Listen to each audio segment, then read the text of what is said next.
Hey guys, I'm Ethan from Stockton Supply. We're doing another EthAnswers video here. I had a question from Giselle. She called me today and she wants to know, on the Little Ripper, everybody knows that it can cut a log this direction. But what she wants to do, she wants to cut a log this direction. She wants to know if that's possible with the Little Ripper.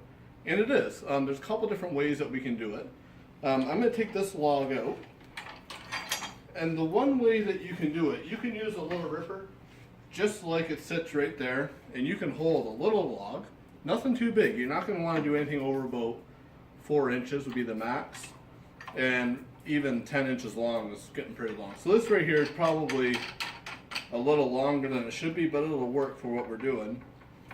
And you can hold a small log with just one claw. Each of these claws holds by 4 different points.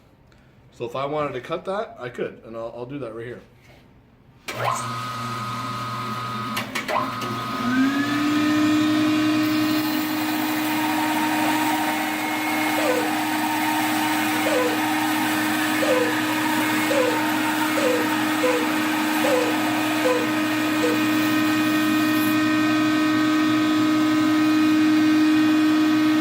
I wanted to make a cookie,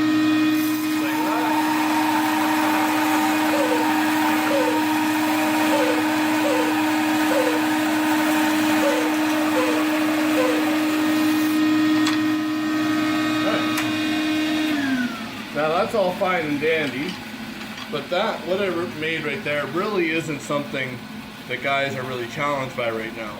Once we get over 4 inches in like the 8 or 10 inch diameter range, that's when things get a little tricky. You can't do it on a miter saw.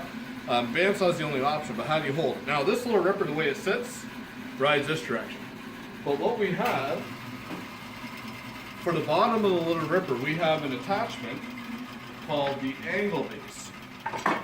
Now it allows the Little Ripper to sit whatever angle you want from 0. So I got 2 wing nuts here, from 0 all the way over. I had it set at 90, but you can go anywhere in the middle. So if I wanted to set it at 60 degrees, I could do that. Now what I'm going to do here though is I'm going to cut a cookie right off the end. So we're going to line that back up to my 90-degree mark right here. We're going to lock these 2 wing nuts up. Now, you'll notice I have a little support here, especially on longer logs. When you have the Little Ripper set this direction, a lot of the weight is actually off the table. So it's very smart to have a little support here. There's lots of, on this angle base, there's lots of places, it's a wide base, so there's lots of places to add a support. So I just got a little support there. So something a little bit like this. Throw that baby in there.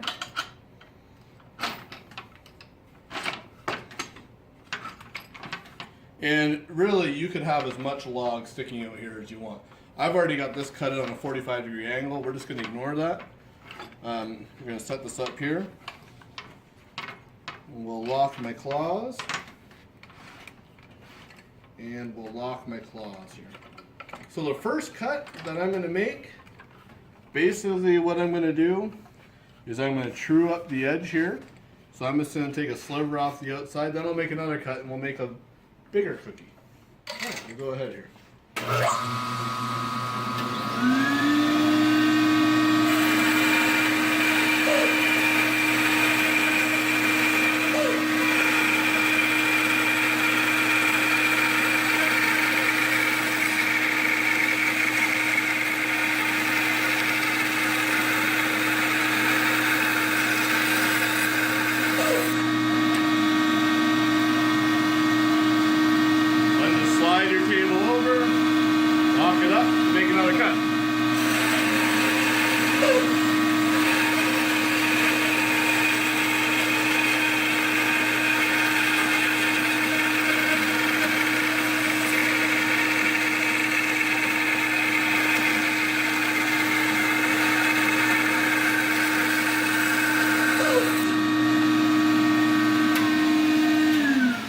There's my second little cookie here.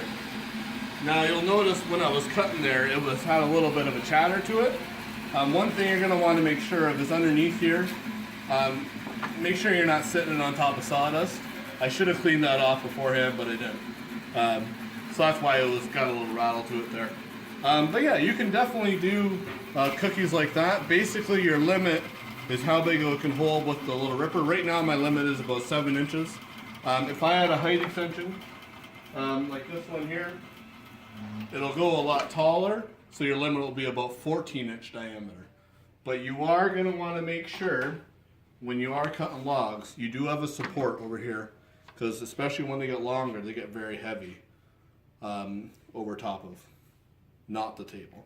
So yeah, I hope that kind of answers your question, Giselle. You can definitely do that. You can do it without the angle base, but you're limited to some smaller stuff. With the angle base, up to 14-inch diameter. If anybody else has any other questions, send me an email at info@stockroomsupply.com, or feel free to comment on this video. Thanks for watching.